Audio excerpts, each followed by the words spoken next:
வணக்கம் மாணவர்களே. இன்று ஆண்டு 12 வகுப்பு மாணவர்களுக்கு பௌதிகவியல் பாடத்தில் தேர்ச்சி மட்டம் 1.5 பற்றி கலந்துரையாட உள்ளோம். இங்கு நாம் இந்த சந்தர்ப்பத்துக்கு ஏற்றவாறு பொருத்தமான காவி கூட்டல் பிரிகை ஆகியவற்றை மாணவர்கள் எவ்வாறு பயன்படுத்தலாம் என்று அவதானிக்க உள்ளோம். மாணவர்களே, முதல்ல இந்த பௌதிக கணியங்களை நாம் 2 வகைகளாக பிரித்து கொள்ளலாம். பருமனை மட்டும் கொண்ட கணியங்களை நாங்கள் எண் கணியங்கள் என்றும், பருமனையின் திசையும் கொண்ட பௌதிக கணியங்களை நாங்கள் காவி கணியங்கள் என்றும் குறிப்பிடுகின்றோம். இன்றைய பகுதியிலே இந்த 1.5 நாங்கள் முதலில் எண்ணிக்கணியங்கள் தொடர்பாகவும், அதனைத் தொடர்ந்து காவி கணியங்கள், காவி கணியத்தின் கேத்திர கணித வடிவம், விளையில் காவிகள் தொடர்பாக கலந்துரையாட உள்ளோம். முதலிலே இந்த எண்ணிக்கணியங்கள் எவை என்றும் காவி கணியங்கள் எவை என்றும் முதலே அவதானிப்போம். இந்த ஸ்லைடில் நீங்கள் அவதானிப்பது இந்த எண்ணிக்கணியங்கள் என்று சொல்லுகின்ற போது பருமனை மட்டும் கொண்ட பௌதிக கணியங்கள். உதாரணம் தூரம், கதி, வெப்பநிலை, வேலை, திணிவு, அமுக்கம் போன்றவை. இந்த பௌதிக கணியங்களை நாங்கள் குறிப்பிடுகின்ற போது அவற்றினது பருமனும் அதனது அலகுடன் குறிப்பிட்டால் போதுமானதாகும். இந்த பௌதிக கணியங்கள், இந்த எண்ணிக்கணியங்களை நாங்கள் கூட்டுகின்ற போது அல்லது கழிக்கின்ற போது இது சாதாரண எண்களை ஒத்ததாக காணப்படுகிறது. உதாரணமாக நீங்கள் பார்க்கிறீர்கள், இங்கே இந்த எண்ணிக்கணியங்கள் சிலவற்றை கூட்டுகின்ற போது 5 கிலோகிராம் இன்னொரு திணிவு 3 கிலோகிராம் கூட்டும் போது அது 8 கிலோகிராம் சாதாரண இலக்கங்கள் போன்று கூட்டக்கூடிய. அதே போன்று வெப்பநிலை ஒரு எண்ணிக்கணியம், அவை கழிக்கின்ற போது அல்லது கூட்டுகின்ற போது சாதாரண எண்கள் போன்று கூட்டப்பட்டும் அதுடன் அதன் அலகும் குறிப்பிடப்படும். ஆனால் காவி கணியங்கள் அவ்வாறல்ல. நீங்கள் காவி கணியத்தை எடுக்கின்ற போது அவை பருமனை திசையும் கொண்டிருப்பதனால் அவற்றை கூட்டுகின்ற அல்லது கழிக்கின்ற போது அவற்றினது பருமன், திசை ஆகியவற்றை கருத்தில் கொள்ளுதல் வேண்டும். மாணவர்களே, இப்போது நீங்கள் காவி கணியங்களுக்கான சில உதாரணங்களை அவதானிக்கிறீர்கள். பருமனையும் திசையும் கொண்ட பௌதிக கணியங்களை நாம் காவி கணியங்கள் என்று அழைக்கின்றோம். உதாரணமாக இங்கே திரையிலே சில காவி கணியங்கள்: இடப்பெயர்ச்சி, வேகம், விசை, உந்தம். இந்த முதல் 4 பௌதிக கணியங்கள் போன்ற கணியங்கள் இது நீங்கள் பொறியியலே, அதாவது அலகு 2 நீங்கள் இதை மாதிரியான கணியங்கள், காவி கணியங்களை கற்க உள்ளீர்கள். அதே போன்று பின்னுக்கு வருகின்ற பாடங்களிலே மின்புலசரிவு, காந்த பயடத்தி, ஈர்ப்பு புலசரிவு போன்ற கணியங்களை நாங்கள் பின்னுக்கு வருகின்ற செக்ஷனிலே கவனித்தோம். ஆகவே இந்த மாதிரியான கணியங்கள் பருமனையும் திசையும் கொண்ட கணியங்களாகும். உதாரணமாக நீங்கள் இந்த காவி கணியத்தையும் எண்கணியத்தையும் வேறு பிரித்தறிவதற்கு, உதாரணமாக நாங்கள் ஒரு கதி என்று சொல்லுகின்ற போது கதி ஒரு எண்ணிக்கணியம், அதே வேளை வேகம் ஒரு காவி கணியம். இந்த கதியை நாங்கள் குறிப்பிடுகின்ற போது, ஒரு வாகனத்தினது கதி என்று சொல்கிற போது அதனது ஒரு கார் வண்டி, மோட்டார் கார் ஒன்று வீதியிலே 20 மீட்டர்/செகண்ட் கதியுடன் செல்கின்ற என்று குறிப்பிட்டால் போதுமானது. ஆனால் ஒரு மோட்டார்கானது வேகம் என்று சொல்லுகின்ற போது அந்த காரினது கதியினது பருமனும் அதனது திசையும் குறிப்பிட்டால் மட்டுமே அது வேகமாக கருதப்படும். உதாரணமாக ஒரு மோட்டார் கார் ஒன்று வீதியிலே வடக்கு நோக்கி 40 மீட்டர்/செகண்ட் வேகத்துடன் செல்கின்றது என்று குறிப்பிடுகிறோம், வேகம் என்று சொல்லுகின்ற போது. அது வேகத்தை குறிப்பிடுகின்ற போது மாணவர்களே, அந்த வண்டியினது பருமன், வேகத்தினது பருமனும் திசையும் குறிப்பிட்டால் மட்டுமே அது வேகம் ஆக கருதப்படும். ஆகவே வேகம் என்று சொல்லுகின்ற போது, அந்த வேகம் என்று குறிப்பிடுகின்ற போது அதனது பருமன், அந்த வேகத்தினது பருமனும் திசையும் அங்கு உள்ளடக்கப்படும். உதாரணமாக நீங்கள் ஒரு வட்டப்பாதையில் நீங்கள் ஒரு துணிக்கு ஒன்று இயங்குமா இருந்தால், வட்டப்பாதையிலே ஒரு துணிக்கு ஒன்று இயங்குமா இருந்தால் அங்கு அந்த பொருள் எப்போதும் தொடர்ந்து அது மாறாத கதியோட இயங்கலாம் ஒழிய, மாறாத கதியோட தொடர்ந்து இயங்கலாம் ஒழிய, தொடர்ந்து ஒரு மாறாத கதியோட இயங்கலாம் ஒழிய அது ஒருபோதும் மாறா வேகத்தோடு இயங்க முடியாது. ஏனெனில் அது தொடர்ந்து வளைவான பாதையில் இந்த மாதிரி இயங்குகின்ற போது அதனது கதி தொடர்ந்து மாறாமல் இருக்கலாம் ஒழிய வேகம் கணத்துக்கு கணம் மாற்றப்படும். அதாவது அது ஒவ்வொரு கணத்திலும் அதன் திசையை மாற்றிக்கொள்கிறது. ஆகவே அங்கு வேகம் மாற்றமடையும். ஆகவே வேகம் என்று சொல்லுகிற போது அது பருமனையும் திசையையும் உள்ளடக்கிய ஒரு கூறாகும். ஆகவே இந்த வேகத்தை நாங்கள் கருதுகிற போது அல்லது காவி கணியங்களை நாங்கள் கூட்டுகின்ற போது அல்லது கழிக்கின்ற போது அதனது பருமனையும் திசையும் கருத்தில் கொள்ள வேண்டும் என்பதை அவதானித்துக் கொள்கிறோம். இப்போது நாம் இந்த காவி கணியத்தை எவ்வாறு ஒரு கேத்திராணித முறைப்படி எவ்வாறு குறிப்பிடலாம் என்று பார்ப்போம். இங்கே நீங்கள் பார்ப்பீர்கள், காவி கணியம் ஒரு நேர்கோட்டினால் பிரதியிடப்படும். மாணவர்களே, இந்த நேர்கோடு என்று சொல்லுகிற போது ஒரு நேர்கோடு ஏபியை நீங்கள் அவதானிக்கிறீர்கள். அந்த நேர்கோட்டினாலே அந்த காவி கணியத்தை நான் குறிப்பிடலாம். அந்த காவி கணியத்தினது அந்த பருமனானது அந்த கோட்டினது நீளத்துக்கு வீதசமனம், நீளத்தினது பருமனுக்கு ஏலிருந்து பிக்கான நீளத்தினது பருமனுக்கு வீதசமனாக காணப்படும். அதேவேளை அதில் போடப்படுகின்ற அம்புக்குறி, அதிலே போடப்படுகின்ற அரோ அம்புக்குறி அதன் திசையை குறிப்பிடப்படும். ஆகிய மாணவர்களே, இங்கே நீங்கள் புள்ளி ஏக்கமா பிகளுக்கு இடையிலான தூரம் என்று சொல்லுகிற போது, நாங்கள் இந்த ஏயிலிருந்து பிக்கான தூரம் என்று சொல்லுகிற போது இந்த அம்புக்குறி இல்லாது, இதில் அம்புக்குறி இல்லாது குறிப்பிட்டால் போதுமானது. ஏக்கமா பிகளுக்கு இடையிலான தூரம் 2 மீட்டர் என்று சொல்லப்பட்டால் ஏபியது பருமன் 2 மீட்டர் என்று சொல்லுகிற போது நாங்கள் ஒரு அளவு திட்டத்தை பயன்படுத்தி இந்த உதாரணமாக நாங்கள் ஒரு ஏயிலிருந்து பிக்கான தூரம் 2 மீட்டர், எங்களது தாளிலே 2 மீட்டர் குறிப்பிட முடியாமல் இருக்கும். நாம் ஒரு 50 சென்டிமீட்டர் தூரத்தை 50 சென்டிமீட்டர் தூரத்தை ஒரு சென்டிமீட்டராக எடுத்துக்கொள்வோமா இருந்தால் இந்த 2 மீட்டரையும் ஒரு 4 சென்டிமீட்டர் நீளமான கோட்டு துண்டத்தினால் குறிப்பிட முடியும். ஆகவே அந்த இடப்பேச்சு, அதாவது இடப்பேச்சு என்று குறிப்பிட போது, இந்த ஏயிலிருந்து பிக்கான இடப்பேச்சு என்று குறிப்பிட போது நாங்கள் அந்த நீளம், அந்த கோட்டின நீளம் 2 மீட்டர் என்பதால் அதை நாம் 4 சென்டிமீட்டர் நீளம் ஒன்றாக குறிப்பிடும். இந்த கோட்டின நீளத்தை 4 சென்டிமீட்டராக குறிப்பிடாமல் இருந்தால், 4 சென்டிமீட்டர் நீளமாக குறிப்பிடாமல் இருந்தால் அது அந்த ஏயிலிருந்து பிக்கான இடப்பேச்சியாக குறிப்பிடப்படலாம். இந்த திசையுடன் குறிப்பிடப்படும் மட்டுமே அது இடப்பேச்சியாக கொள்ளப்படும். திசை இல்லாமல் அது குறிப்பிடப்படும் இருந்தால் அது ஏயிலிருந்து பிக்கான தூரமாக கொள்ளப்படும். இப்போது நீங்கள் இங்கே பார்க்கிறீர்கள், இந்த திசை எவ்வாறு காட்டப்படுகின்றது. அதாவது புள்ளிகள் ஏக்கமா பிக்கிடையிலான தூரம் 2 மீட்டர் எனின் ஏயிலிருந்து பிக்கான இடப்பேச்சு வடக்குடன் 40 பாகை கிழக்கு திசையில் 2 மீட்டர். இடப்பேச்சு ஏபியானது ஒரு காவி, எனவே ஒரு நேர்கோட்டு துண்டத்தினால் குறிக்கப்படலாம். இங்கே நாங்கள் 50 சென்டிமீட்டரை 1 சென்டிமீட்டராக குறிப்பிட எடுத்துக்கொள்வதனாலே இங்கே ஏலிருந்து பிக்கான இவ்வளவு தூரத்தை நாங்கள் 4 சென்டிமீட்டர் நீளமான கோட்டினால் குறிப்பிட்டுக் கொள்ளலாம். 4 சென்டிமீட்டர் நீளமான கோட்டினால் இந்த கோடு 4 சென்டிமீட்டர் கோட்டு நீளத்தால் குறிக்கப்படுகிறது. அந்த 40 பாகை சாய்விலே காணப்படுகிறது. ஆகவே இது ஏயிலிருந்து பிக்கான இடப்பேச்சியை குறிப்பிடுகின்ற ஒரு காவியம். ஏயிலிருந்து பிக்கான இடப்பேச்சு, ஏயிலிருந்து பி வரையான இடப்பேச்சை இந்த நேர்கோட்டு துண்டம் பருமல்லும் திசையிலும் குறிப்பிடுறது. இந்த கோட்டினது நீளம் இந்த இடப்பேச்சினது பருமனையும், அதேவேளை இதில் போடப்படுகின்ற அம்புக்குறி அதனது திசையையும் சரியாக குறிப்பிடுகின்றது. இந்த 40 பாகை வடக்குடன் என்று குறிப்பிடப்பட்டுள்ளது. ஆகவே வடக்குடன் கிழக்கு திசையில் 40 பாகையாக அந்த இடப்பேச்சு அமைகிறது. இப்போது நாம் மாணவர்களே, ஒரு மோட்டார் கார் ஒன்றினது வேகத்தை எவ்வாறு குறிப்பிட வேண்டுமோ, இங்கே நீங்கள் அவதானிப்பது ஒரு மோட்டார் கார் ஒன்று நேர் வீதியிலே 60 மீட்டர்/செகண்ட் வேகத்துடன் பயணிக்கிறது கிடையான பாதையில். இந்த 60 மீட்டர்/செகண்ட் வேகம் ஒரு காவி கணியம் என்பதால் நாங்கள் இந்த வேகத்தை ஒரு நேர்கோட்டு துண்டத்தால் குறிப்பிடுகின்ற போது எங்களுக்கு தெரியும் 60 மீட்டர்/செகண்டில் நாம் 10 மீட்டர்/செகண்ட் நீள வேகத்தை 1 சென்டிமீட்டர் நீளத்தால் குறிப்பிடுவோம். ஒரு அளவு திட்டமாக எடுத்துக்கொள்வோம். 10 மீட்டர்/செகண்டை குறிப்பதற்காக 1 சென்டிமீட்டர் நீளமான கோட்டை எடுப்போமாயின் இந்த 60 மீட்டர்/செகண்ட் என்றால் இதை நாம் 6 சென்டிமீட்டர் நீளமான கோட்டு துண்டது. இந்த நீளம் 6 சென்டிமீட்டர். இந்த 6 சென்டிமீட்டர் நீளம் ஆன துண்டு இந்த வேகம் 60 வேகம் 60 குறிக்கின்றது. 60 மீட்டர்/செகண்ட். ஆகவே திசை, அந்த கார் இயங்குகின்ற திசையை இந்த கோட்டின திசையும் அந்த காரினது வேகத்தினது பருமனை இந்த கோட்டின் நீளமும் குறிப்பிடுறது. இவ்வாறு எந்த ஒரு காவி கணியத்தையும் நாங்கள் நேர்கோட்டு துண்டத்தினால் வகை குறைக்க முடியும்.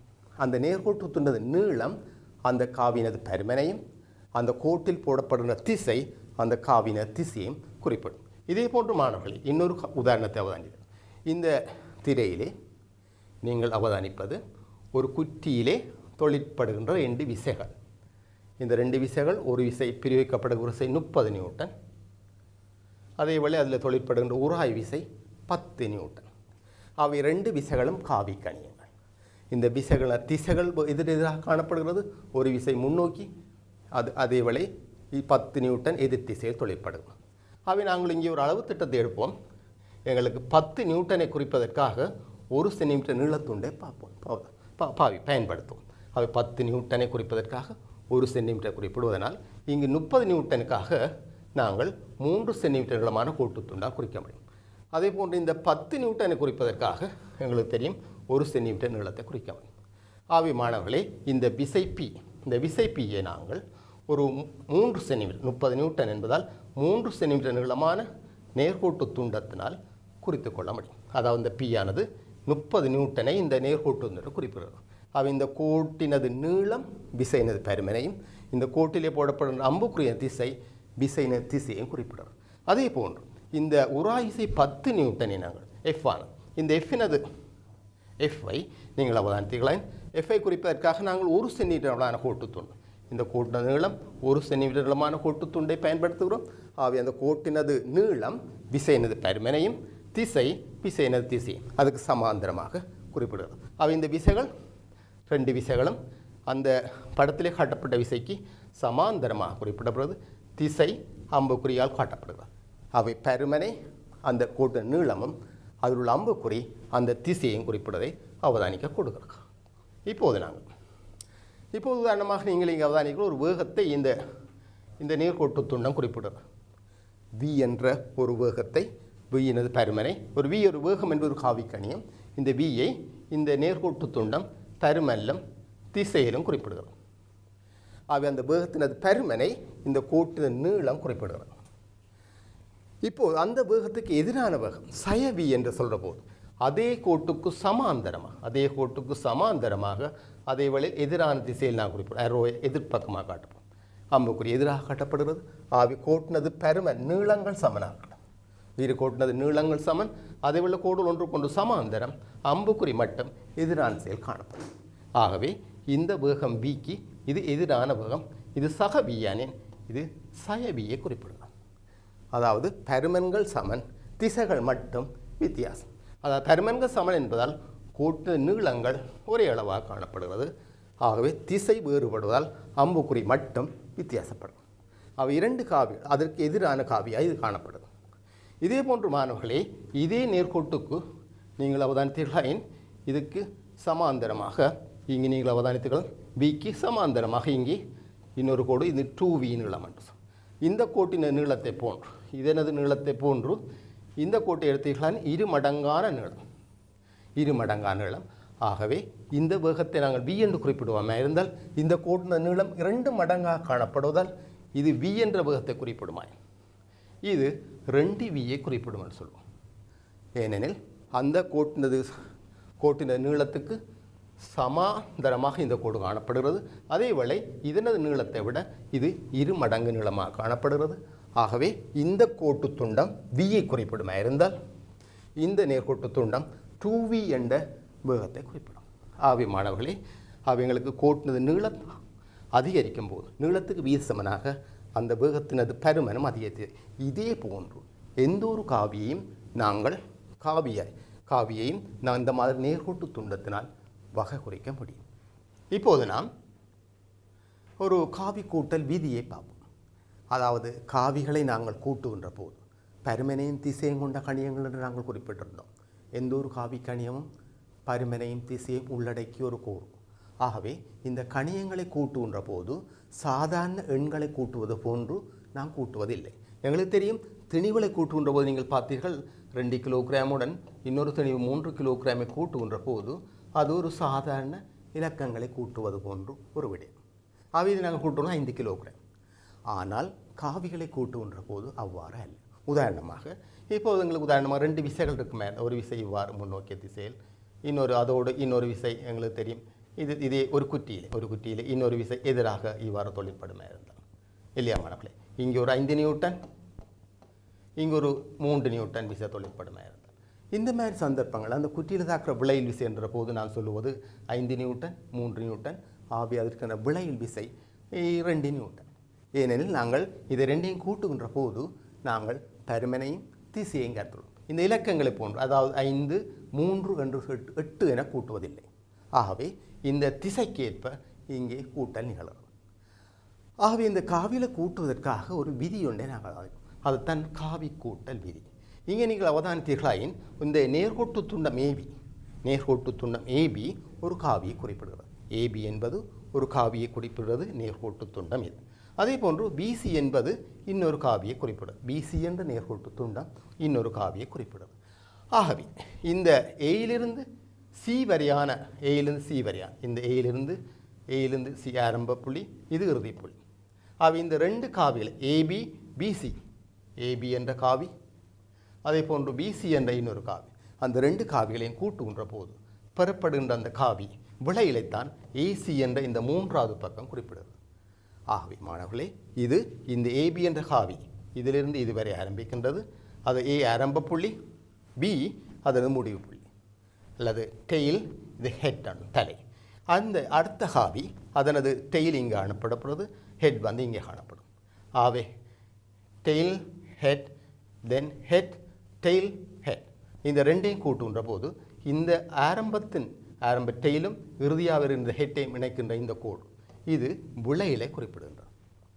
ஆகவே மாணவர்களே, அதை நாம் இங்கே குறிப்பிடுகின்ற போது ஏபி என்ற இந்த காவி, ஏபி என்ற காவி, இது ஏபி என்ற காவி, அடுத்து பி டு சி, பிசி என்ற காவி, இந்த ரெண்டையும் சேர்க்கின்ற போது ஏசி என்ற இந்த காவி விளையில் பெறப்படுது.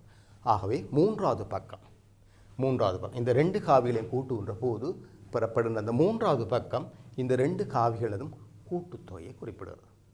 அந்த திசை கூட ஆரம்பத்திலிருந்து இறுதி வரையான, அது ஏயிலிருந்து சி வரை திசையை குறிப்பிடுகிறது. இது விளையில் காவி. இதை நாம் சொல்வது காவி கூட்டல் விதி. இது முக்கோணமாக அமைய வேண்டிய அவசியமில்லை. இதை விட நாங்கள் எண்ணிக்கை கூடும்போது கூட இதை நாங்கள் முக்கோணம் எல்லா சந்தர்ப்பங்கள் கூட. இப்போது நீங்கள் அவதானித்தீர்களாயின் இங்கே மூன்று காவிகளை நான் கூட்டுகின்ற போது இங்கே மாணவர்களே ஏபி பிசி சிடி மூன்று காவிகள் காணப்படும்.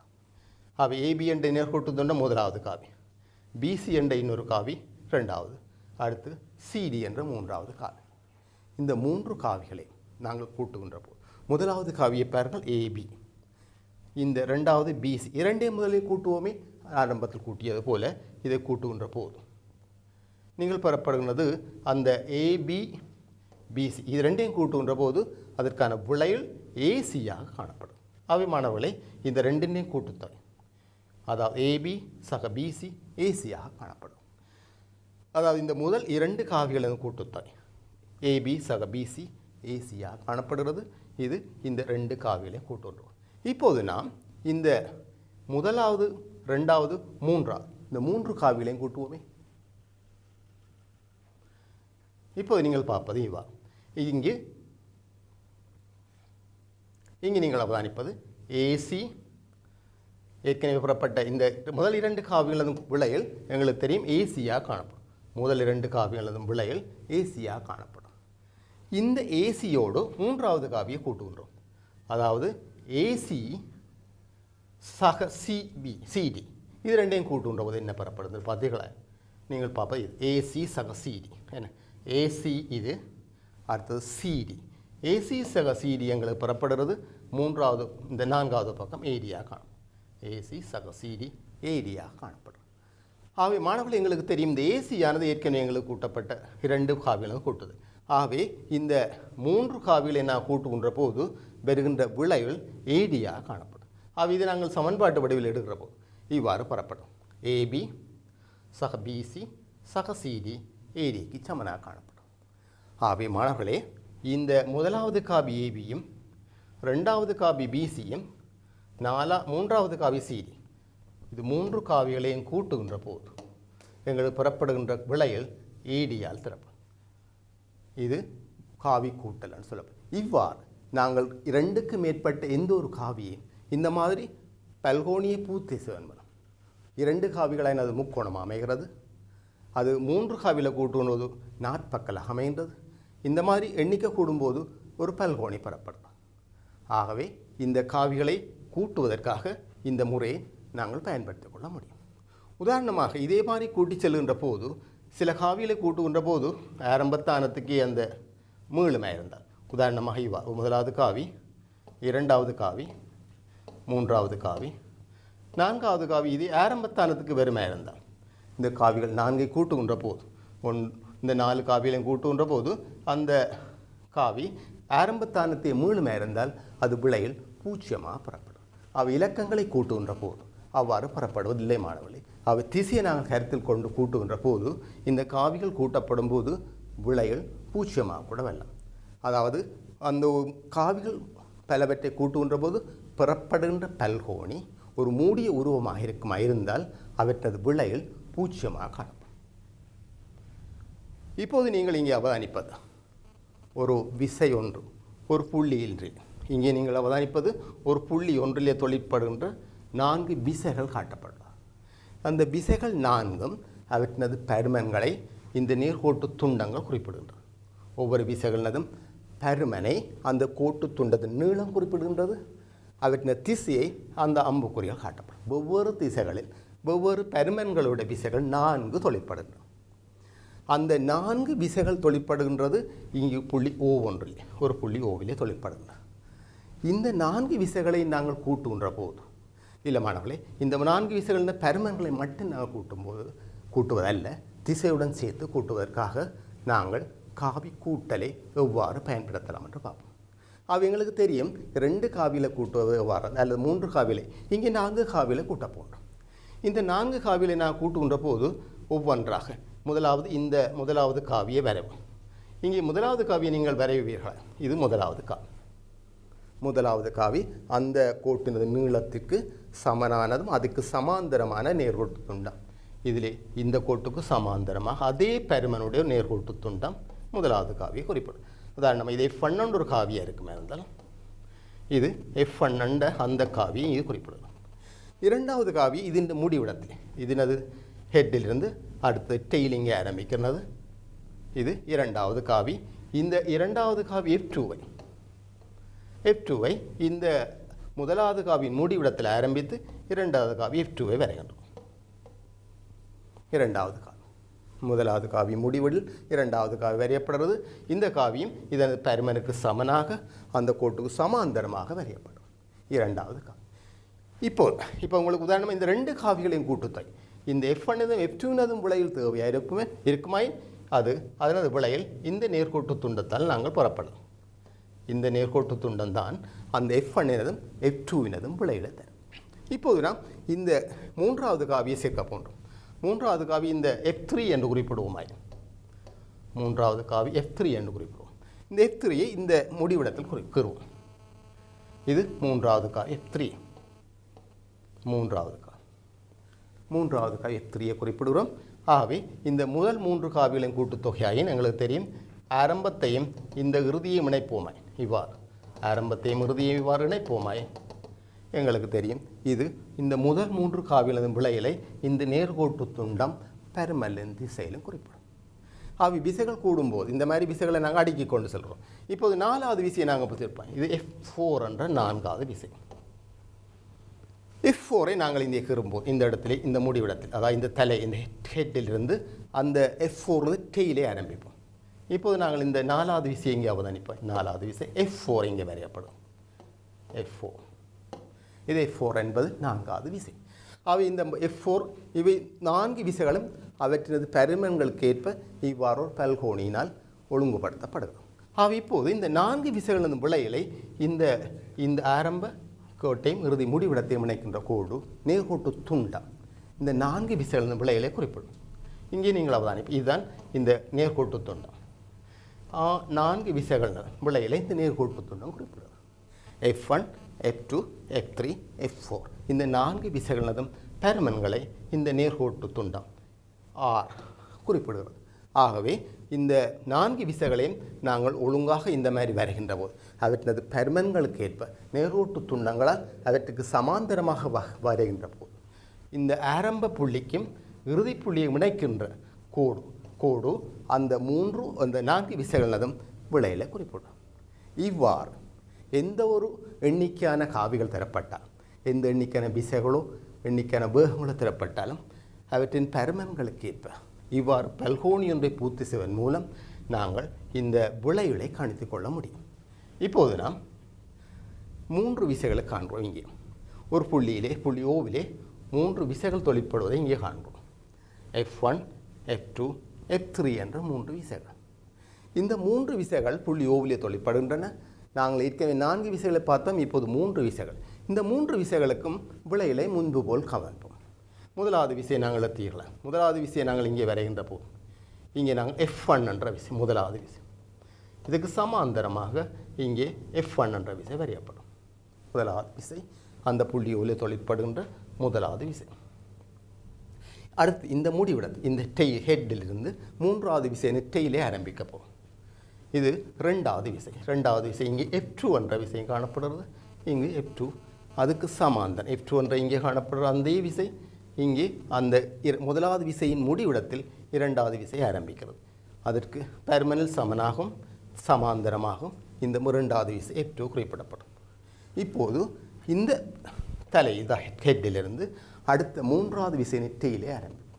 மூன்றாவது விசை F3 நாங்கள் இங்கு இணைக்கின்ற போது மூன்றாவது விசைக்கு போகிறோம். மூன்றாவது விஷயம் அது ஆரம்பத்தானத்துக்கு அந்த பல்கோணி ஆரம்பத்தானத்துக்கு முடிவடைகிறது.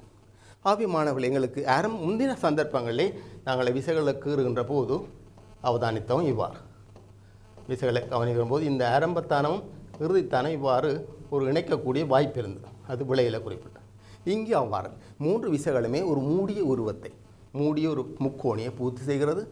இவ்வாறான சந்தர்ப்பங்களில் விளையில் எங்களுக்கு பூச்சியம்னு சொல்லுவோம். அதாவது இந்த புள்ளி ஓவிலே தாக்குகின்ற அந்த மூன்று விசைகளினதும் விளையில் பூச்சியமாகையால் அது ஒரு மூடிய பல்கோணியால் காணப்படும்.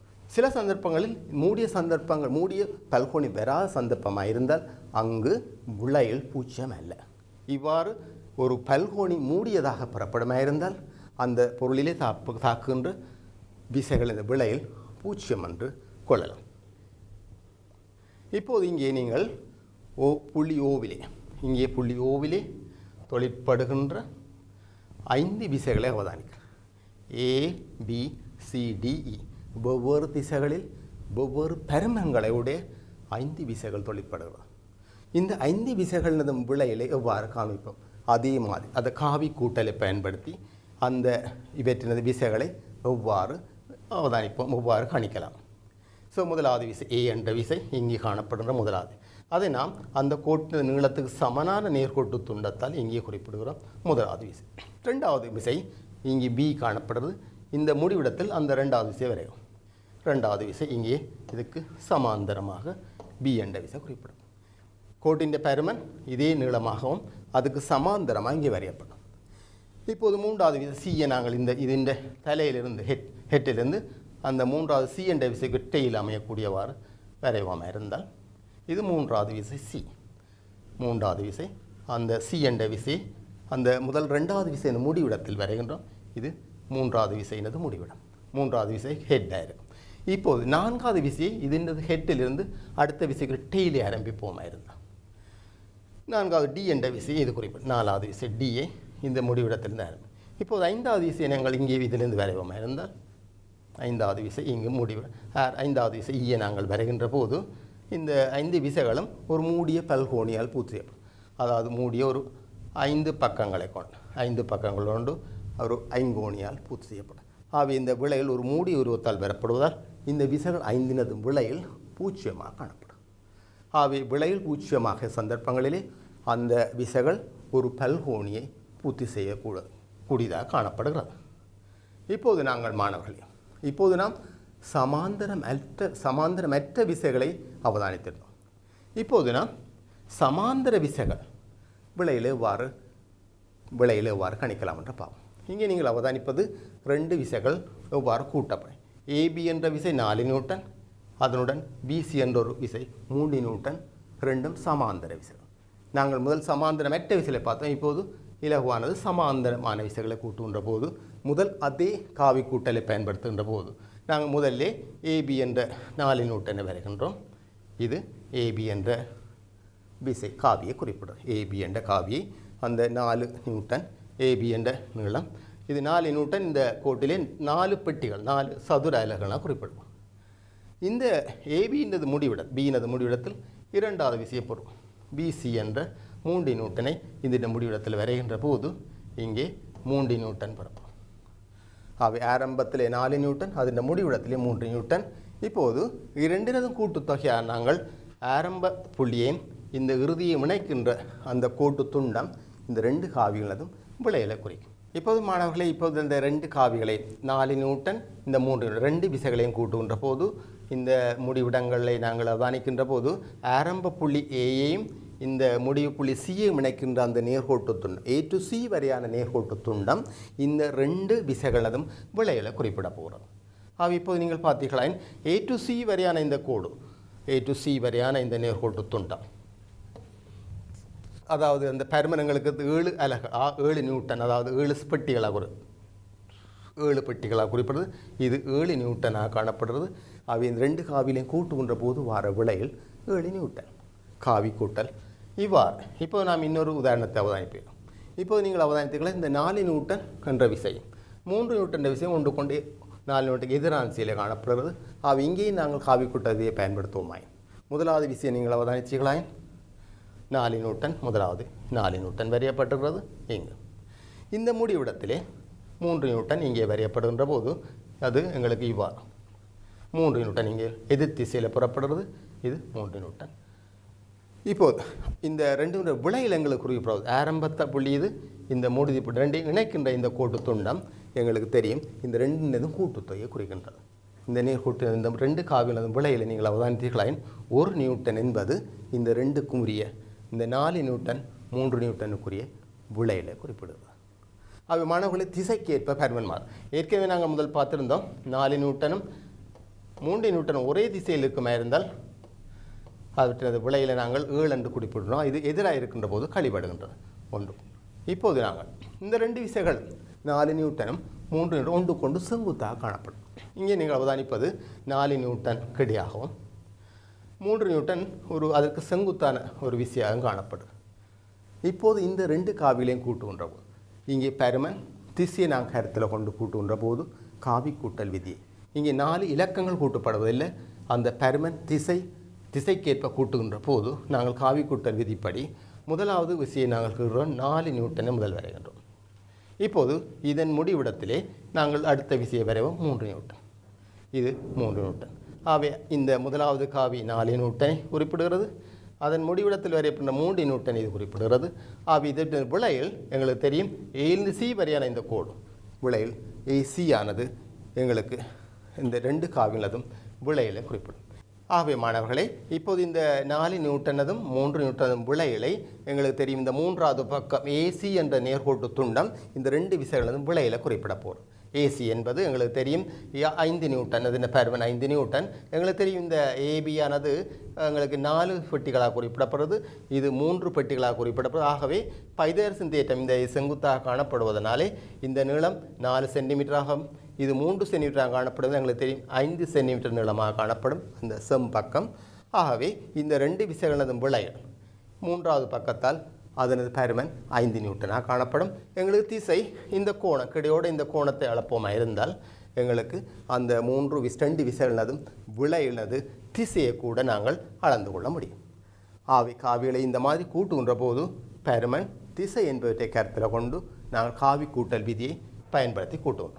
இப்போது நாம் இந்த விளையில் 5 நியூட்டனை உறுதிப்படுத்துவதற்காக இந்த நேர்கோட்டு துண்டத்தை நாங்கள் இந்த வரைகின்ற போது இந்த பெட்டிகளில் வரைகின்ற போது எங்களுக்கு தெரியும் இந்த நேர்கோட்டு துண்டம் இங்கே 5 பெட்டிகளுடன் பொருந்தது 5. ஆகவே இந்த நீளமானது 5 அலகுகளாக குறிப்பிடப்படுகிறது. ஆகவே இந்த 2 விசைகளது விளை இந்த 4 நியூட்டன் இந்த 3 நியூட்டனை கூட்டுகின்ற போது பெறப்படுகின்ற இந்த 3வது பக்கம் நீளம் 5 சென்டிமீட்டருக்கு சமனாக காணப்படுகிறது. ஆகவே இந்த 2 விசைகளது விளையில் 5 நியூட்டன் என்பதை உறுதிப்பாக்க முடியும். மாணவர்களை இந்த காவில கூட்டுகின்ற போது பருமன் திசை என்பவற்றை கருத்தில் கொண்டு நான் கூட்டுகின்ற போது இந்த பருமன் இவ்வாறு அமையணும். இப்போது நாம் காவி ஒன்றை கழிக்கின்ற சந்தர்ப்பம் உடையதான். இங்கே நீங்கள் ஒரு முதலாவது காவி 4 நியூட்டனுடன் இன்னொரு காவியை கழிக்கின்றோம். ஒரு 3 நியூட்டன் கழிக்கப்படுகின்றது. இந்த காவி 4 நியூட்டனிலிருந்து 3 நியூட்டனை கழிக்கின்ற போது புறப்படுகின்ற விளையில் வாரன்ற பதானி எங்களுக்கு இது கழித்தல்கள்ன்றதை எப்போதும் கூட்டலாக மாற்றிக்கொள்ள முடியும். நாங்கள் கணிதத்திலே கூட ஒரு இலக்கத்தை நாங்கள் கழிக்கின்ற போது உதாரணமாக 4லிருந்து 2ஐ கழிக்க வேணுமா இருந்தால் இதை நாங்கள் கூட்டலாக மாற்றிக்கொள்ள தெரியும். 4 கூட்டல் அடையாளம் மறை 2 அவை கூட்டுகின்ற போது 2 என்ற விடை வருகிறது. இது சாதாரண இலக்கங்களை கூட்டுகின்ற கழித்தலை இவ்வாறு கூட்டலாம் மாற்றி. இதே போன்று காவிகளை நாங்கள் கழித்தல்களை கூட்டலாக மாற்றிக்கொள்ளும். எங்களுக்கு நாங்கள் முதலே பார்த்தோம், ஒரு காவியை நாங்கள் இது 3 நியூட்டன் என்பது கீழ்நோக்கி இருக்குமே இருந்தால் சய 3 என்பது அதற்கு எதிர்ப்பக்கமாக அமையும். இப்போது நாங்கள் முதலாவது காவியுடன் இதை கூட்டலாக மாற்றுகின்ற போது, இந்த கூட்டல் அடையாளமாக இதில் மாற்ற போது இது எதிர்ப்பக்கமாக மாற்றப்படும். இப்போது மாணவர்களை பாதானிதிகளாயின் முதலாவது காவி 4 நியூட்டன் இங்கே பெறப்படும். இதை நாங்கள் கூட்டலாக மாற்றுகின்ற போது எங்களுக்கு தெரியும் இது எதிர்காவி, அது மற்ற மேல் நோக்கிய திசையில் அமையும். இது 3 நியூட்டன் என்பது இது கூட்டலாக மாற்றுகின்றால் எதிர்ப்பக்கமாக 3 நியூட்டனை போட்டுக்கணும். ஆகவே இந்த 2 காவிகள் 4 கழித்தல் உண்மையில் இது கூட்டலாக மாற்றப்படும். விளையிலானது எங்களுக்கு தெரியும், இது விளையிலை குறிப்பிடும். ஒரு காவியிலிருந்து இன்னொரு காவியை கழிக்கின்ற போது அது கூட்டலாக மாற்றப்பட்டு எங்களுக்கு விளைவுகளை இவ்வாறு கணித்து எந்த ஒரு கழித்தலையும் நாங்கள் இந்த மாதிரி கூட்டுவதன் மூலம், அதாவது கழித்தல் என்று சொல்வது நாங்கள் இந்த கூட்டுகின்றது எதிரான காவியை கூட்டுகின்றோம். எதிரான காவி என்பது திசையை மாற்றுவதாலே கூட்டலாக மாற்றப்படும். இது இவ்வாறு. இப்போது நாம் ஒரு காவி சரிவான 2 காவியில் கூட்டும். இப்போது 4 நியூட்டன் என்ற ஒரு விசை காணப்படுகிறது. இப்போது இன்னொரு விசை ஒன்று காணப்படுறது 3 நியூட்டன் கோணம் சாய்வாக காணப்படும். இன்னொரு காவி 3 நியூட்டன். 2 காவியிலையும் கூட்டுகின்ற போது இதுக்குரிய விளையல் எங்களுக்கு தெரியும். எங்கள் இந்த 3வது பக்கத்தால் விளையல் குறிப்பிடப்படுகிறது. இது விளையல் 3. இந்த நீளம் எங்களுக்கு விளையலை குறிப்பிடும். எங்களுக்கு தெரியும் இந்த கிடை விசை ஏவியானது 4 அலகுகளால் குறிப்பிடப்படுகிறது. அதேபோல் இந்த 3 நியூட்டன் என்பது இங்கு 3 அலகுகளால் குறிப்பிடப்படுற நீளம். இப்போது இந்த 3வது பக்கம் எங்களுக்கு நீளத்தை நாங்கள் இந்த ஏசி என்ற நீளத்தை நாங்கள் அளப்போமாக இருந்தால், ஏசி என்ற நீளத்தை நீங்கள் அவதானிப்பிருந்தால் இங்கே அவதானித்தீர்களா இருந்தால் எங்களுக்கு தெரியும் ஆரம்பத்தில் இங்கிருந்து இந்த நீளம் வரை அமையும். எங்களுக்கு தெரியும் இந்த 3வது பக்கம் ஏசியானது எங்களுக்கு இந்த எத்தனை பெட்டிகள் அணிந்தால் 3, 4, 6.5 அலகுகள் காணப்படுகிறது. இந்த 3வது பக்கம் இந்த 2 காவியின் விளையலை குறிப்பிடுகிறது. அது 6.5 நியூட்டனாக காணப்படுகிறது. இப்போது மாணவர்களே, நாங்கள் காவிகளை கூட்டுகின்ற போது நாங்கள் ஏற்கனவே 4 விசைகள் 4 நியூட்டன் ஒரே விசைகளை ஒவ்வொரு திசைகளை கூட்டுகிற போது 4 நியூட்டன் 3 நியூட்டன் 2 விசைகளை நாங்கள் கூட்டுகின்ற போது அவற்றின் திசைக்கேற்ப பெர்மன் மாற்றப்படுது. 2 விசைகளும் ஒரே திசையில் காணப்படுமே இருந்தால் அவற்றினது விளை 7 நியூட்டனாக காணப்பட்டது. 2 ஒன்று கொண்டு எதிராக காணப்படுமே இருந்தால் அவற்றினது விளை 1 நியூட்டனாக காணப்பட்டது. 2 ஒன்று கொண்டு செங்குத்தாக காணப்படுமே இருந்தால் அவற்றினது விளை 5 நியூட்டனாக காணப்பட்டது. 2 ஒவ்வொரு வித்தியாசம் சாய்விலே காணப்படுகின்ற போது அவற்றினது விளை 6.5 நியூட்டனாக காணப்பட்டது. அந்த 2 விசைகள் பெர்மன் 4, 3, 2 இருந்தாலும் கூட அவை அமைகின்ற கோணத்துக்கேற்ப வெவ்வேறு பெருமன்களை அவற்றினது விளையில் காணப்படும். விளைந்த பெருமன் வித்தியாசமான பெருமன்களை பெறக்கூடிய காணப்படுறது. இந்த 2 காவிலையும் கூட்டுகின்ற போது 4 நியூட்டனையும் 3 நியூட்டனையும் கூட்டுகின்ற போது அதனது பெருமன் உயர்வாக இருப்பது என்பது இரண்டும் ஒரே திசையில் இருக்கின்ற போது விளையில் உயர்வாக 7 நியூட்டனாக காணப்படும். இழிவானது அல்ல குறைவானதுன்னு சொல்லுற போது 2 எதிராக உள்ள போது 1 நியூட்டனாக காணப்படும். இந்த 2 காவிகளையும் கூட்டுகின்ற போது அவற்றினது உயர் பெருமன், அந்த காவிகள் 2 உயர்வான பெருமன் எங்களுக்கு அந்த 2 கூட்டுத்தொகை சமனாக காணப்படும். அதேவேளை அவற்றினது இழிவான பெருமன் அவற்றினது வித்தியாசத்துக்கு சமனாக இருக்கும். மற்றும்படி எங்களுக்கு அவற்றின் திசைக்கேற்ப அவற்றினது விளைகள் அந்த 7க்கும் 1க்கும் இடையே அந்த விளைகளின் அந்த கூட்டு இந்த 2க்கும் இடையில் அவற்றினது பெருமங்கள் வித்தியாசப்படுவதான பெறப்படலாம். இலக்கங்கள் போலன்றி சாதாரண எண்களை கூட்டுவது போலன்றி நாங்கள் காவிலை கூட்டும்போது அவற்றினது பெருமங்கள் வித்தியாசமான பெருமங்களை பெறக்கூடியது. இப்போது நாங்கள் 2 காவிகளை அவதானிக்கிறோம்.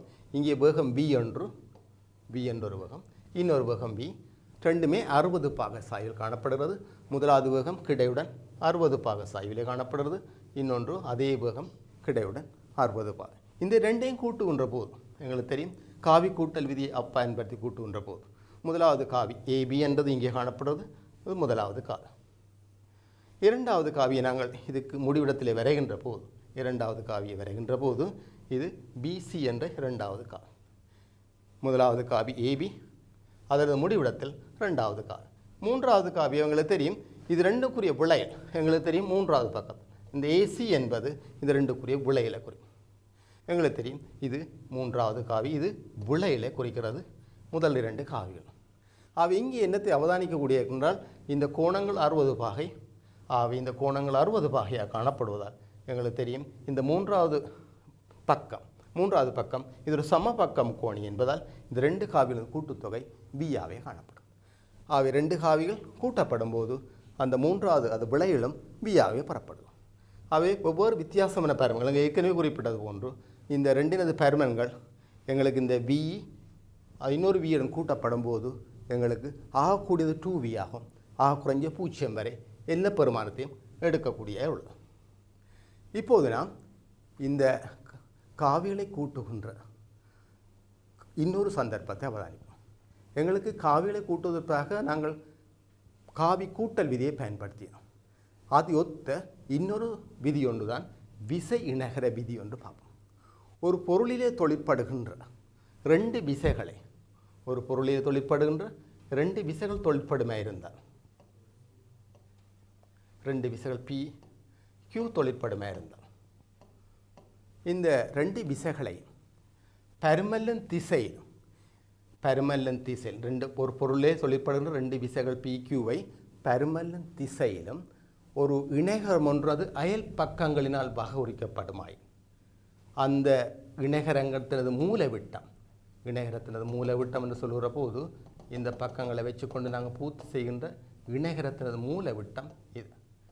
இந்த இணைகரத்தினது மூலவிட்டம் இந்த புள்ளியினூடாக செல்கின்றதாயிருத்தல் அந்த மூலவிட்டம் அந்த இரண்டு விசைகளதும் விளையுளை பருமல்லின் திசையின் குறிப்பு. இதைத்தான் நீங்கள் திரையில் அவதானிக்கிறீர்கள். புள்ளி ஒன்றில் தொழிற்படும் இரண்டு விசைகள் பருமல்லும் திசையிலும் அப்புள்ளியில் வரையப்படும் இணைகரம் ஒன்றின் அயல் பக்கங்களை வகை குறிக்குமாயின் இவ்விணைகரத்தினது அப்புள்ளியினோடு செல்லும் மூலவிட்டம் விளையில் விசை வகை குறிக்கும். ஆகவே மாணவர்களே, இந்த பொருளிலே இங்கே நீங்கள் அவதானிக்கின்ற போது இதுதான் அந்த விசை தொழிற்படுகின்ற புள்ளியாக இருந்தால் அந்த விசை தொழிற்படுகின்ற புள்ளியிலே பி என்ற விசை இங்கே தொழிற்படுது, கியூ என்ற விசை இவ்வாறு தொழிற்படும். இந்த ரெண்டு விசைகளையும் இந்த நேர்கோட்டு துண்டங்கள் பருமல்லன் திசையிலும் வாகுரித்தல். அவ்வாறு பருமல்லன் திசையிலும் வாகுரிக்கப்படுமா இருந்தால் இந்த நேர்கோட்டு துண்டங்களை அயல் பக்கங்களாக வச்சுக்கொண்டு இணைகரம் ஒன்றை நாங்கள் பூர்த்தி செய்ய வேண்டும்.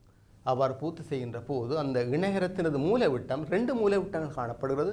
அந்த எந்த புள்ளிகளில் அந்த ரெண்டு விசைகள் சந்திக்குதோ அந்த புள்ளியினூடாக செல்கின்ற மூலவிட்டம் தான் அந்த ரெண்டு விசைகளதும் விளைவுகளை வாகுரிக்க காண வேண்டும். இப்போது நாம் இதை தெளிவாக அவதானிப்போமா இருந்தால் இங்கே அவதானிப்பது புள்ளி ஓவிலே இந்த பொருள் ஒன்றிலே தொழிற்படுகின்ற ரெண்டு விசைகளை காண்கிறீர்கள். பி என்ற ஒரு விசை காணப்படுகிறது, கியூ என்ற இன்னொரு விசை காணப்படும். ஒவ்வொரு திசைகளில் சமாந்தர விசை அல்ல, சாய்வான திசைகளில் அது கூர்கோணமாக இருக்கலாம், விரிகோணமாக இருக்கலாம். ஏதாவது இரண்டு விசைகள் இந்த ரெண்டு விசைகளும் தொழிற்படுகின்ற இந்த பி என்ற விசையும் கியூ என்ற விசையை நாங்கள் இங்கே படத்திலே இந்த புள்ளியிலே ஓவிலே தொழிற்படுகின்ற கியூ என்ற விசையை இந்த OA என்ற நேர்கோட்டு துண்டம் குறிப்பிடுவதாக குறிப்பிடுவோம். இந்த கியூ என்ற விசையை OA என்ற இந்த நேர்கோட்டு துண்டம் கியூ என்ற விசையை பருமல்லும் திசையிலும் குறிப்பிடும். திசை என்று சொல்லும்போது இதுக்கு சமாந்தரமாக OA வரைந்துள்ளோம்.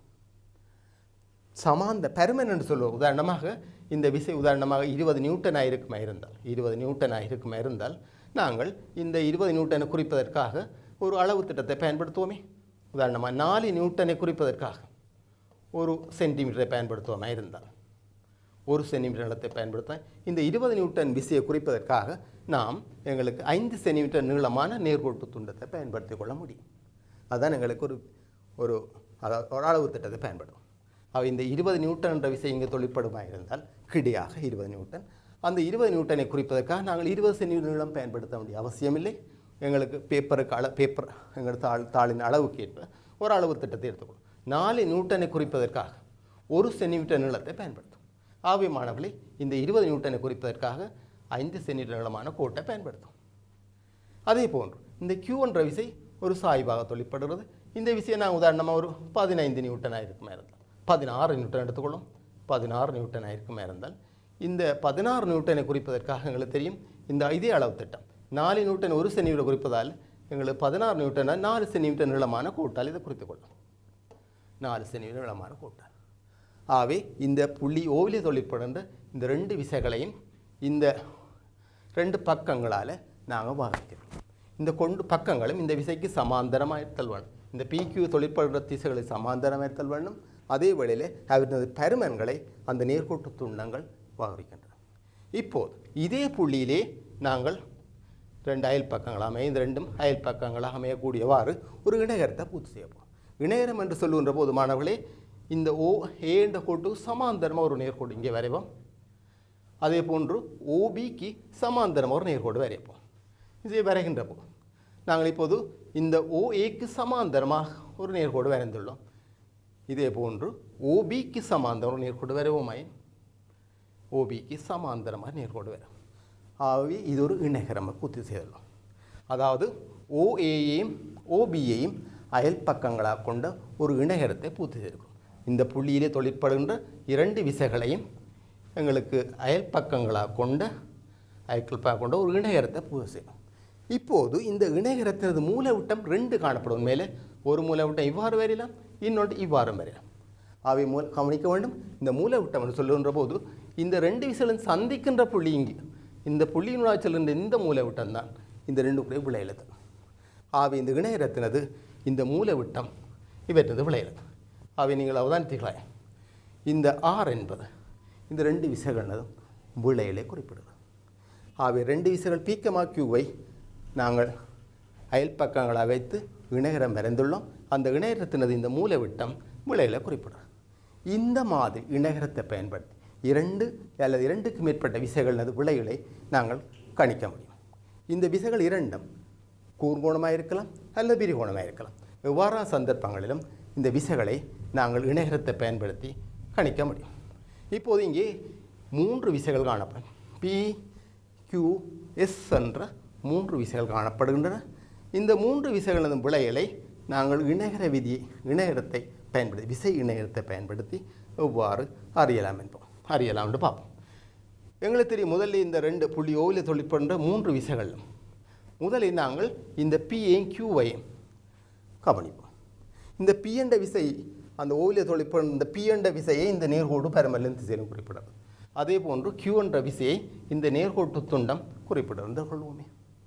ஆகவே இந்த ரெண்டு முதலிலே நாம் இந்த பிக்கும் கியூக்கு உரிய விளைவுகளை இணையகரத்தை பயன்படுத்தி கணிப்போம். இணையகரத்தை பயன்படுத்தி அறிவோம். இது ஒரு கேத்திராண்டித முறை, இது கணிப்பு அல்ல, இது நேர்கோட்டு துண்டத்தை நாங்கள் இப்போது நாம் இந்த பிஏயும் கியூவையும் அயல் பக்கங்களாக கொண்ட இணையகரம் என்ற வரைவோம். அதாவது இந்த இணைகரம் இப்போ எனக்கு தெரியும் இந்த பிக்கு சமாந்தரமாக ஒரு வரை வரப்பட்டுள்ளது. அதே போன்று கியூ என்ற விசைக்கு சமாந்தரமாக இந்த கோடு. ஆகவே பிக்யூ என்ற ரெண்டு விசைகளையும் அயல் பக்கங்களாக வைத்து ஒரு இணையத்தை பூர்த்தி செய்யும். ஆகவே பீனதும் கியூனதும் விளைவுகள் என்பது இப்போது எங்களுக்கு இவ்வாறு பெறப்படுகிறது. இந்த மூலவிட்டம் அதாவது ஓவினூடாக செல்லுகின்ற இந்த மூலவிட்டம் இந்த ரெண்டுக்குரிய விளைகளை திறப்போம். ஆகவே மாணவர்களே R1 என்பது R1 தான் எங்களுக்கு இந்த ரெண்டு விசைகளதும் விளைகளை குறிக்கின்றன. PQ என்ற இரண்டு விசைகளின் விளையிலே R1 குறிப்பிடும். அப்போ எங்களுக்கு இப்போ ரெண்டு விசைகள் பீனதும் கியூனதும் விளையில் R1 தரப்படும். இப்போது இந்த R1க்கும் எஸ்ஸுக்கும் விளையில கண்டால் போதுமான இல்லையா மாணவர்களே? எங்களுக்கு மூன்று விசைகள் தரப்பட்டன, P Q S. எங்களுக்கு இந்த பிஏயும் பியூவையும் கூட்டுகின்ற போது அதுக்குரிய விளையில் எங்களுக்கு R1 பெறப்படும். இந்த R1உடன் இப்போது அந்த மூன்றாவது விசை எஸ்ஸை கூட்டுவோம். R1 எஸ்ஸை கூட்டுவோமாக இருந்தால் இந்த மூன்றுக்குரிய விளையில் பெறப்படும். இப்போது நாம் இந்த R1ஐயும் எஸ்ஸையும் கூட்டுவதற்காக இந்த R1ஐயும் எஸ்ஸையும் அயல் பக்கங்களாக கொண்ட இணைகரம் என்ற வரைய போன்றோம். R1ஐயும் எஸ்ஸையும் அயல் பக்கங்களாக கொண்ட இணைகரம் வரைகின்ற போது இது இணைகரத்தை நாங்கள் பூச்சிக்கிறோம். அதாவது R1க்கு சமாந்தரமாக இந்த கோடு அமைகிறது, அதே போன்று எஸ்ஸுக்கு சமாந்தரம் இது அமைகிறது. R1க்கும் எஸ்ஸுக்கும் விளையிலை காணுகின்ற போது R1ஐயும் எஸ்ஸையும் அயல் பக்கங்களை வைத்த இணைகரம் வரையப்பட்டுள்ளது. இந்த புள்ளியினோடு செல்கின்ற இந்த மூலைவிட்டம் தான் இது ரெண்டு இந்த R1க்கும் எஸ்ஸுக்குரிய விளையில திறப்போம். மாணவர்களே இந்த விளை ஆறானது இதுதான் R என்பது நாங்கள் R1ஐயும் எஸ்ஸையும் அயல் பக்கங்களாக கொண்ட இணைகரத்தினது மூலைவிட்டம். இந்த R என்பது எங்களுக்கு தெரியும் R1இனதும் எஸ்ஸினதும் விளை. ஆகவே இதுதான் எங்களுக்கு R1 பீனதும் கியூனதும் விளையில். ஆகவே R என்பது இந்த மூன்று விசைகளும் விளையில குறிக்கும். நாங்கள் இங்கே பெரியப்பட்ட இந்த நேர்கோட்டு துண்டம் R என்பது எங்களுக்கு இந்த மூன்று விசைகள் P Q S இந்த மூன்றையும் கூட்டுத்தொகையாக அமைகிறது. மூன்று காவிகளின் கூட்டுத்தொகையாக இந்த R பெறப்படுகிறது மாணவர்களே.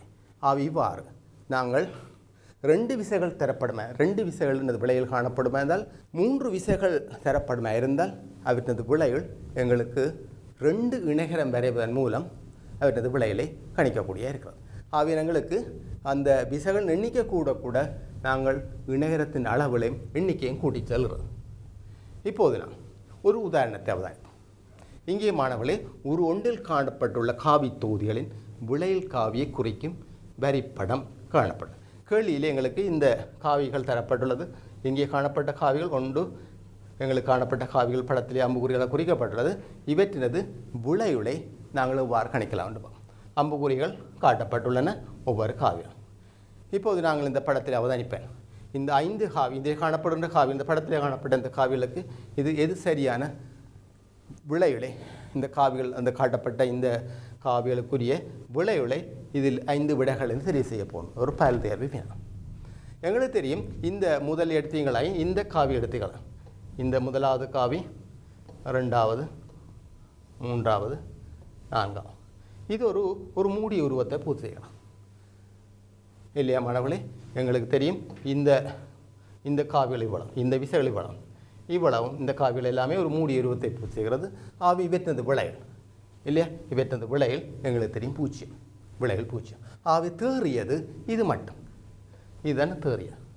ஆவி தேறிய விசை எங்கள் இந்த இவ்வளவு காவிகளின் விளையல் எங்களுக்கு இந்த மூல விட்டத்தால் அமையும். அவை தரப்பட்ட விடைகளுக்குள்ள எங்களுக்கு சரியான விடை இது மட்டும். அவை இந்த தரப்பட்ட காவிகளில் எங்களுக்கு தெரியும் இந்த காட்டப்பட்ட 2, 3, 4, 5 இந்த 5 விடையில் பூச்சியமாக காணப்படுவதால் தேறியது இதாக மூலவிட்டம் வழி அமைகிறது. ஆகவே இந்த விடை பொருத்தமாக காணப்படுகிறது. அவை காவி கூட்டல் விதியை இங்கே நாங்கள் பயன்படுத்துகிறோம். இது மூடிய இந்த காவிகள் 5 தரப்பட்ட முதல் வரையப்பட்ட இந்த 5ம் ஒரு மூடிய பல்கோணியை பூர்த்தி செய்வதால் அது விளையில் பூச்சியமாக காணப்படுவதால் தேறியது எங்களுக்கு இவ்வாறு காணப்படும். சரியான விடை 3வது விடை சரியாக காணும். இப்போது இன்னொரு வினாவை அவதானிப்போம். இன்னும் இந்த வினாவிலே எங்களுக்கு இந்த தரப்பட்ட இதிலே பார்த்தீங்கன்னா 4 காவிகள் அது விளையில காணப்படும். 4 காவிகள் காட்டப்படும் திரையிலே வினாவிலே OA, OB, OC, OD என்ற 4 காவிகள் காணப்படுகிறது. இவற்றினது விளையிலே எவ்வாறு பார்ப்போம். இந்த 4 காவிகளை எங்களுக்கு காவி கூட்டல் விதியை பயன்படுத்தி இந்த 4 காவிகளதும் விளையில பார்ப்போமாயின் எங்களுக்கு தெரியும் முதலாவது காவி OA. எங்களுக்கு OA இங்கே காணப்படுறது, OB. இதை நாங்கள் கூட்டுகின்ற போது எந்த திசையிலும் கூட்டிப்படலாம். நாங்கள் இப்போ இலக்கங்களை கூட்டுவது ஒன்று, காவி கூட்டல் விதியையும் நாங்கள் எந்த ஒரு காவியையும் ஓர்டரில் கூட்ட வேண்டிய அவசியமில்லை. நீங்கள் OA தான் முதல் கூட்ட வேண்டியதில்லை, நீங்கள் விருப்பமான ஒழுங்கிலே கூட்டித்தல். இலக்கங்களை கூட்டுகின்ற போது எங்களுக்கு தெரியும், எங்களுக்கு இலக்கங்களை கூட்டுகின்ற போது நாங்கள் எந்த ஓர்டரிலும் கூட்டிக்கொள்ளலாம். 2உடன் 3ஐ கூட்டி 4 கூட்டம்ல மாறி கூட்டினாலும் எங்களுக்கு விடைகளில் மாற்றமாக. அபிமானங்களை நாங்கள் இந்த 5ஐயும் கூட்டுகிற போது நீங்கள் எந்த ஒழுங்கிலும் கூட்டி செல்ல முடியும். முதலாவது நாங்கள் எங்களை இந்த 4 காவிகள் காணப்படலாம். முதலாவது காவி இங்கே காணப்படுறது, அவ்வாறு 4 காவிகள் காணப்படுகின்றன. நாங்கள் முதலில் இந்த காவி OD எடுத்துக்கொள்ளும். முதலாவது காவி OD. காவி OD என்றது ஓவிலிருந்து தீ வரையான காவி OD வரைக்கும் வந்தமாக இருந்தால் முதலாவது காவி. அந்த முடிவிடத்தில் ODயிலே OA என்ற அதே வேறு OD என்ற அந்த முடிவிடத்திலே ஓவிலே தொடங்கி D வரை முடிகிறது. OD என்ற முடிவத்தில் OA வரைவும். OA வரைவும் இருந்தால் எங்களுக்கு அதுக்கு சமாந்தன வருகின்ற போது OA என்ற காவி இங்கே பிறக்கும். OA என்ற காவி வரும். அந்த முடிவிடத்தில் OA என்ற காவி இங்கே வரையப்படும். OA. இப்போது அந்த முடிவிடத்தில் நாங்கள் OBயை வரைவோம். OB என்றதை இங்கே வரைவமாக இருந்தால் 2வது காவி, அடுத்த 3வது காவி OB இங்கே வரையப்படும். இதுக்கு சமாந்தரமாக அதுக்கு சமனான நிலத்தால் வரையப்படும். அந்த முடிவிடத்திலே 3வது OCயை வரைவோம். இந்த முடிவிடத்திலே OCயை இங்கே வரைவமாக இருந்தால் இது இங்கே முடியும். ஆகவே இந்த 4 காவிலையும் கூட்டுன்ற போது அது ஒரு மூடிய உருவத்தை பூர்த்தி செய்யலாம். ஒரு மூடிய பல்கோணியை ஒரு நாட்பக்கல் பூர்த்தி செய்யப்படுறது மூடிய உருவத்தை பூர்த்தி செய்கிறது. இந்த 4 காவிகளின் விடையில் எங்களுக்கு ஆரம்பத்தானத்தை மீளுவதால் பூச்சியமாக காணப்படும். இதுக்கு விடை எங்கள் தரப்பட்டதுக்குள் எங்களுக்கு முதலாவது விடை சரியானதாக காணப்படும். இந்த 4 காவிகளையும் கூட்டுன்ற போது காவி கூட்டல் விதியின்படி எங்களுக்கு நாங்கள் இந்த 4 காவிகளையும் கூட்டுன்ற போது விளையிலே காணக்கூடிய இருக்கிறது. மாணவர்களே, இன்றைய பகுதியிலே நாங்கள் இந்த காவிகளை எவ்வாறு நேர்கோட்டு துண்டத்தால் வகரிக்க முடியும், அந்த நேர்கோட்டு துண்டத்தை வகரித்து அந்த காவிகளை எவ்வாறு கூட்டிக் கொள்ள முடியும் அல்லது கழிக்கலாம், ஒரு காவியை இன்னொரு காவியுடன் எவ்வாறு கூட்டலாம், எவ்வாறு அதை கழிக்கலாம் என்பதற்காக காவி கூட்டல் விதி, அதே போன்று விசை இணைகர விதி, என்பவற்றை எவ்வாறு பயன்படுத்தலாம் என்று கவனித்திருந்தோம்.